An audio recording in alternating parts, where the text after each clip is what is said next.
What's on, ladies and gentlemen? My name's Ross, I like games, and today we've got a couple lovely new Digimon cards to talk about, which happens quite a lot lately.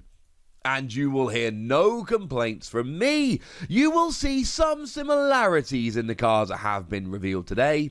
So let's take a little bit of a gander, shall we? Now, our translations today actually come from Digimon Card Meta over on Facebook. People we haven't used for translations before, but I'm pretty happy about this nonetheless.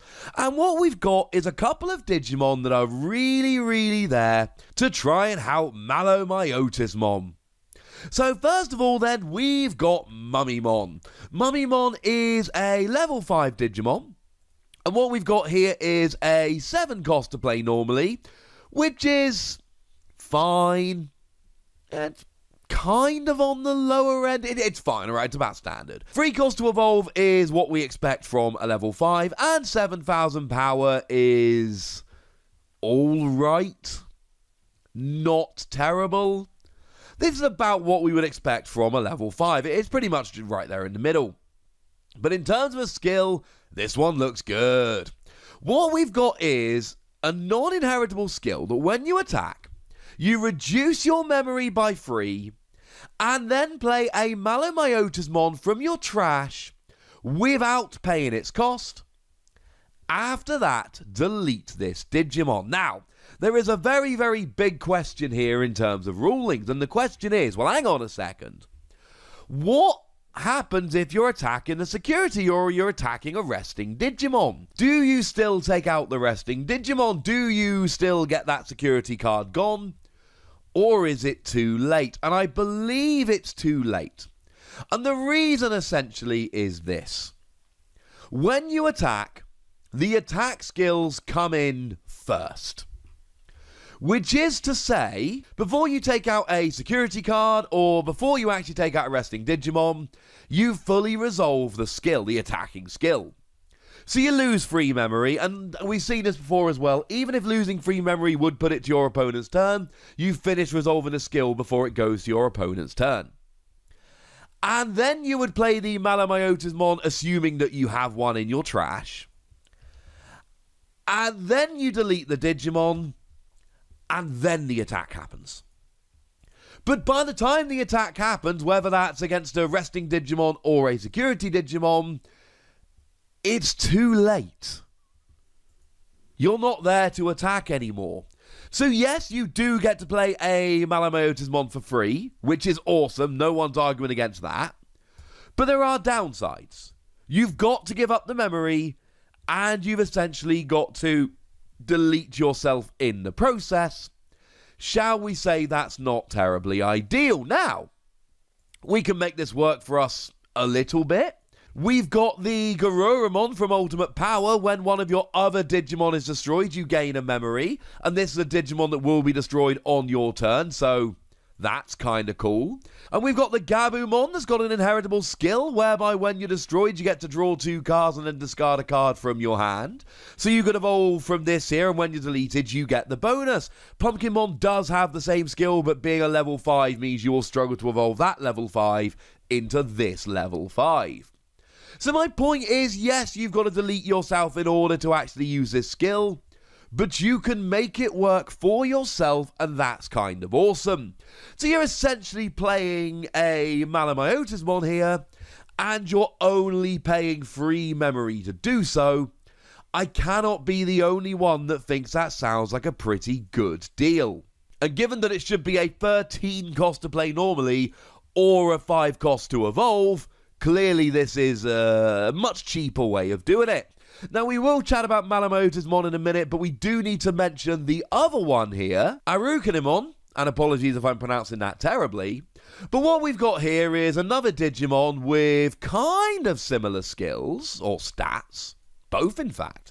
Still a 7 cost to play normally, still a 3 cost to evolve, though you do have the option of evolving from either a purple or a green. So that does give you a little bit of extra tech ability here. Consistency, if you want to play that dual type deck, it means you can evolve from either. But you do take a 1,000 power hit. You go down to 6,000 power, which, honestly, it's kind of alright. These are Digimon you're deleting to play Malomyotismon. A small dip in power's really not going to be the end of the world. And we do have a skill here, and the skill is pretty awesome, and it should sound pretty familiar. When you attack, you reduce your memory by 3, and you do have to delete this Digimon, but you play a Malomyotismon from your hand. That is the difference between the two. Both of these you lose 3 memory. Both of them you have to delete the Digimon after using the skill, and if I'm wrong about this, please correct me in the comments. I'll happily pin it if I am misspeaking here, but my understanding is that you finish resolving the skill before you actually resolve the attack, and by the time you resolve the skill, there is no Digimon to actually resolve the attack. The difference is, here you are playing a Malomyotismon from your hand, rather than playing it from your trash. And this just goes back to the lack of search in Digimon. We don't have many ways in the Digimon trading card game to search cards, and certainly searching the perfect Digimon from your card at the perfect time is not something that's easy to do at all. Because what you really want is you want this dude in the early game so you can play for free from your hand, and then you want to bring in Mummymon as a little bit of a pinch hitter towards the end of the game to play from your trash, so that you're never actually paying properly to play Malomyotismon, and you are constantly getting Malomyotismon into play, and constantly reusing it without ever having to pay properly. If you've got a Malomyotismon in your hand, you don't want Mummymon, but if you've got one in the discard, or the trash, but you don't have one in your hand, you don't want Arukenimon. And there are going to be times when you've got the wrong one and it's actually super annoying and very frustrating, etc. But the fact of the matter is, if you want to play a Malomyotismon here, it's going to be hard to find a better option as a level 5. I mean, to be fair, Arukenimon from Ultimate Power is a great level 5, because when you attack, you can destroy one of your other Digimon to make your current Digimon, your level 6, active. But still, I think if you're playing Malomyotismon here, you basically have to just turn around and go, right, this is a great option, this is what I'm after, these are my level 5s of choice. And what you're essentially doing here is giving yourself a faster, better, cheaper way to get your Digimon out. And that's kind of redonkulous. Now, we do need to mention Malomyotismon a little bit here, of course, because that is who we're talking about. And there's 2 things that jump out straight away. Firstly, it's very expensive, and secondly, the 12,000 power is a little bit higher than we would usually expect from a level 6. Only a tiny bit, but still a little bit higher. So, if you can take away the cost, you just end up with a more powerful Digimon, and that makes me pretty gosh darn happy. And to be honest with you, ladies and gentlemen, it kind of keeps going. You've got Piercing. Now, Piercing says that when you take out a resting Digimon, you will also take out a security, which is kind of redonkulous. So, yes, you are essentially losing attacks with the 2 we're talking about today, but this will very, very much help you to mitigate the situation.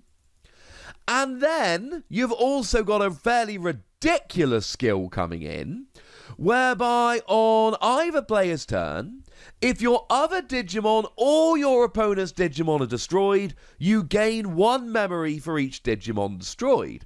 So you're essentially playing this as a free cost, but there is a decent chance you're going to get this memory back. We don't know how the meta's going to shake out. We don't know how people are going to make decks, etc. Which, to be fair, that is like half the fun of, well, that's just half the fun of trading card games in general.